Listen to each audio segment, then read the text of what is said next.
గుట్టలు, ఆ గుట్టల చుట్టూ దాదాపు కొన్ని వేల మంది కరిగుట్టలు చుట్టూ కొన్ని వేల మంది సాయుధ దళాలని మోహరింపు చేసి వాళ్ళకి లోపల ఉండేటువంటి వాళ్ళకి నీళ్లు కానీ లేకపోతే భోజనాలు కానీ ఇవి అందకుండా ఆ విధంగా చేస్తూ ఒకవైపు, మరోవైపు బయటికి ఎవరైనా వస్తే వాళ్ళని తిరిగే అనేక మంది కూడా అంతకుముందు ఎన్కౌంటర్ పేరుతో చంపిన వాళ్ళు వేరు, ఇక్కడ కూడా ఇప్పటివరకు 30 మంది 40 మంది అంటున్నారు, మనకు పూర్తిగా వివరాలు తెలియదు.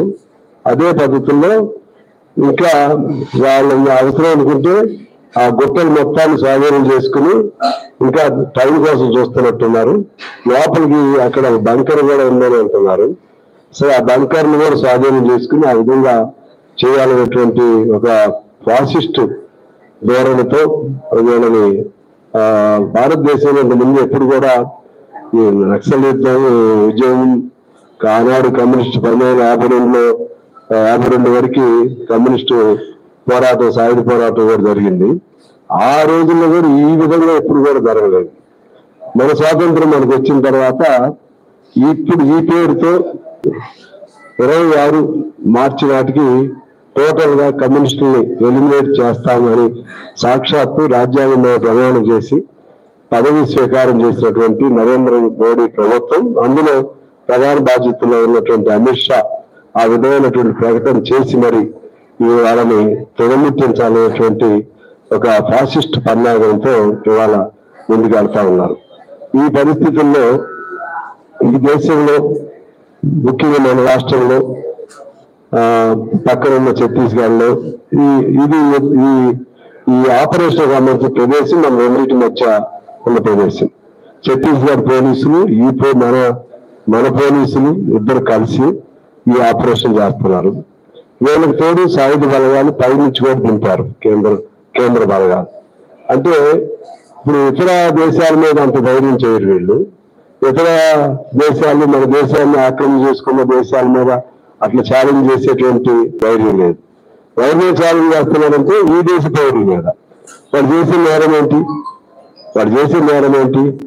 ఏమీ దోపిడీలు చేయలేదు, లేకపోతే ఇతర పద్ధతుల్లో భూములు స్వాధీనం చేసుకోలేదు, లేకపోతే ఇంకా ఆస్తులు స్వాధీనం చేసుకోలేదు, అక్కడ ఉన్నటువంటి వనరుల్ని స్వాధీనం చేసుకోలేదు. అక్కడ ఉన్న ప్రాంతంలో ఉన్న వనరుల్ని స్వాధీనం చేసుకోవాలనే సంకల్పం కలిగినటువంటి కార్పొరేట్ సంస్థలు ఉన్నాయి.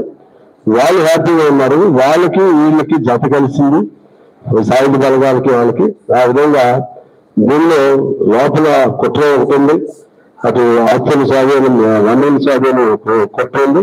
తర్వాత ప్రశ్నించేవాడు ఉండకూడదు అనేది ప్రధానమైంది. పేద తరఫున అడిగేవాడు ఉండకూడదు అనేది అందులో ప్రధానమైన సారాంశం. మనకి తెలుసు వరవరావు గారు లాంటి వాళ్ళు వీళ్ళందరూ వాళ్ళు ఏ నేరం చేశారని జైల్లో మొక్కుతున్నారు చెప్పండి. శ్యామ్ స్వామి లాంటి వాళ్ళు చంపేశారు. తర్వాత మన ప్రొఫెసర్ సాయిబాబు గారిని దాదాపు వీళ్ళు చంపేశారు. ఒకసారి చంపినా బాగుండేది, జీవితకాలం ఉంది చివరి నిమిషం వరకు కనీసం మంచినీళ్ళు తాగే పరిస్థితిగా లేనటువంటి పూర్తిగా 90% అంగవైకల్యం వాళ్ళు కూడా ప్రమాదమైన. ఇప్పుడు మోడీని వాళ్ళు పెట్టిన కుట్రలో ఏంటి? వరవరరావు గారు మోడీని హత్య చేయడానికి కుట్ర పన్నాడు. వరవరరావు గారు హత్య చేస్తారండి? వరవరరావు గారు ఆయన వయసు ఎంత? సాయిబాబు గారు ఇదేంటి? ఆఖరికి మన అరగోపాల్ గారు లాంటి వాళ్ళపైన కూడా గోపాలాంటి కేసులు. ఇంకా ఈ అర్బన్ నక్సల్స్ పేరుతో ప్రశ్నించే వాళ్ళని అటువేమో మావోయిస్టులు అంటున్నారు, పట్టణాల్లో ఉండే వాళ్ళు అర్బన్ నక్సల్స్ అంటున్నారు. ఈ విధంగా ఒక అరాచకమైనటువంటి పద్ధతి భారతదేశంలో మనం ఊహించలేదు. ఈ స్వతంత్ర భారతదేశంలో ఇటువంటి పద్ధతి. ఈ దశలో మావోయిస్టు సోదరులు కూడా వాళ్ళు రప్పలు పెట్టారు. వాళ్ళు దీన్ని కొనసాగించుకోవాలని, లేకపోతే ఈ నరమేధం దాని మీద మూర్ఖంగా పోవాలనే ఆలోచనలో లేరు వాళ్ళు కూడా. సరే వాళ్ళ విధానం కావచ్చు, వాళ్ళందరూ కూడా సిపిఐ నుంచి సిపిఎం నుంచి మావోయిస్ట్ నక్సల్స్ అలా ఆ పరిణామ క్రమంలో వాళ్ళు మావోయిస్టులు. అందుకని సిపిఐ మావోయిస్టులు వాళ్ళు కూడా అందరూ మా కుటుంబం. అదంతా సిపిఐ అయినా సిపిఐ ఎంఐ అయినా, సిపిఐ ఎంఎల్ పార్టీలైనా, సిపిఐ మావోయిస్ట్ అయినా, అవన్నీ ఎర్రజెండా కుటుంబాలు. వాళ్ళని ఇవాళ ఆ విధంగా ప్రశ్నించేవాడు ఉండకూడదు. మీకు చట్టాలు ఉన్నాయి, మీరు హోమ్ మినిస్టర్, మీకు రాజ్యాంగం ఉంది. రాజ్యాంగంలో వాళ్ళని తప్పు చేసి ఉంటే కేసులు పెట్టండి. వాళ్ళని తప్పు చేస్తుంటే దానికి తగ్గట్టుగా రాజ్యాంగంలో ఏ అంశాలను అంత మేరకు ఆ అంశాలను ఉపయోగించుకుని వాళ్ళపైన కేసులు పెట్టండి, శిక్ష రాజ్యాంగపరమైనటువంటి చట్టబద్ధమైన శిక్షలు విధించండి. కానీ చంపే హక్కు మీకు ఎవరిచ్చారు? చంపడం అంటే ఇది ఒక యుద్ధం కూడా కాదు, ధర్మ యుద్ధమా అది ఇంకోటి. నువ్వు చర్చలకు వస్తామని అంటున్నా కూడా నువ్వు చర్చలు వచ్చేసి నేను చంపుతా అంటే ఇది ముస్లింలు హిట్లర్ ఆ నైజం పులికి పుచ్చుకున్నటువంటి ఫాసిస్టు లోకలు చేస్తున్నటువంటి ప్రయత్నం ఇది. దీనికి సంబంధించి మరి ఏం చేయాలి? వాళ్ళు చర్చలకు వస్తామంటే రావద్దా? మీకు పరిపాలన ప్రేమ ఉందా? దేశం మీద ప్రేమ ఉందా? దేశ ప్రజల మీద ప్రేమ ఉందా? ఏమీ లేదు. మిమ్మల్ని ప్రశ్నించేవాడు ఉండకూడదు. ముస్లింలు ఉండొద్దు, కమ్యూనిస్టులు ఉండొద్దు, క్రిస్టియన్స్ ఉండొద్దు. ఇది మీ పాలసీ. ఓపెన్గా చెప్పినటువంటి ఆర్ఎస్ఎస్ పాలసీ. దాన్ని వాళ్ళు అమలు చేసే క్రమంలో ఏదో నెపం కోసం చూస్తున్నారు. అయినా ఈ మధ్య ఏం జరగలేదు కదా. ఈ మధ్య ఏమన్నా పని వీళ్ళ నుంచి ఇక్కడ అరాకొరా ఘటన జరిగి ఉండొచ్చారు. కానీ మావోయిస్టు పేరుతో జనాన్ని మూకుమ్మడిగా ఎక్కడ దాడులు కూడా జరగలేదు, ప్రాణహానులు కూడా ఎక్కడ జరగలేదు. కానీ ఏదో ఒక నెపం పెట్టుకుని, అంటే పెద్ద మీరు ఈ యుద్ధంలో చెప్తారు పాత చరిత్రలో, యుద్ధంలో దుర్మార్గుని తెరముట్టించినటువంటి నాయకుల్లాగా. ఎవరు దుర్మార్గులు? ఇక్కడ జైలుకి వెళ్ళొచ్చిన అమిత్ షా దుర్మార్గుడా? లేదా సుప్రీం కోర్టులో ఆయనకి రాష్ట్ర బహిష్కరణ చేసినటువంటి చరిత్రలో మనం చూసాం ఆ గోద్రా ఘటనలో. ఇప్పుడు వాళ్ళు దుర్మార్గులా, వీళ్ళు కమ్యూనిస్టులు దుర్మార్గులా? వీటన్నిటి మీద మనం అందరం అనుకున్నాం. శాంతి చర్చలు జరపడానికి వాళ్ళ తరఫున అనేక మంది మేధావులు వారు కోరుతున్నారు. ఇక్కడ నాకు భిన్నమైనటువంటి ideology the same.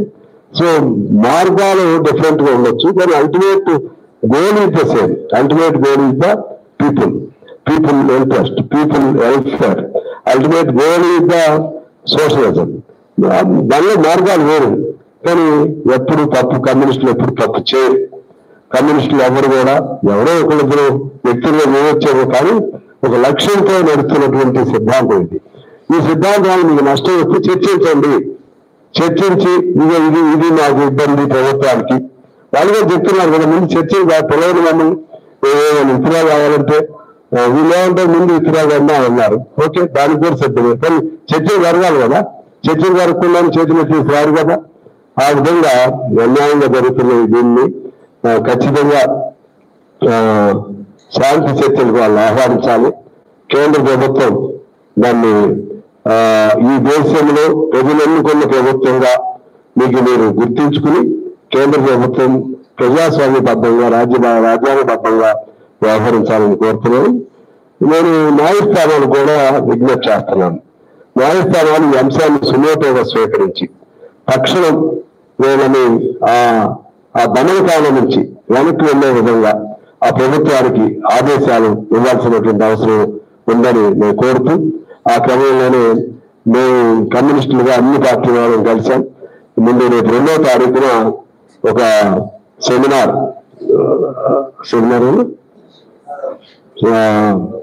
Basheerbagh press club లో సెమినార్ కూడా ఏర్పాటు చేస్తున్నాము. అదే పద్ధతిలో తర్వాత మళ్ళీ కార్యాచరణ ఏంటనేది కూడా రోజు నిర్ణయం చేసుకుని ఈ విధంగా ఏదో ఒకటి శాంతి చర్చలకు వారిని పిలిచే వరకు కూడా మా ఉద్యమాన్ని